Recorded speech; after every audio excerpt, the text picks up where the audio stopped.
In the last couple of days, we've seen we're headed to highs. Right now, we're in a consolidation phase. The thing is that we're probably going to see some new highs. I mean, with the transportation index last year, I think in the around November, we saw him hitting new highs then, and the model is kind of repeated here in the general market. We're seeing highs all across the board.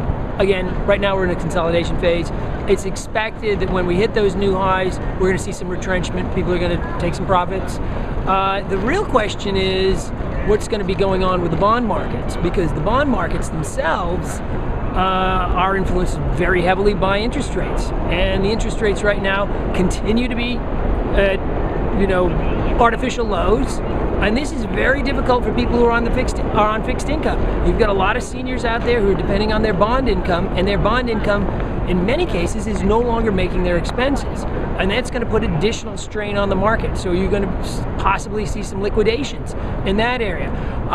There's been a lot of talk about new bond offerings going out with newer high yield. Personally, I don't see that happening. I look at Japan right now. Japan has got an aging population and a declining incoming working population. So they've got a crunch there that's built in. Are we in a similar position a lot farther off? That's the real question. That's the thing that I'm nervous about, because obviously at some point I'm going to be retired unless I'm lucky and hit by a subway.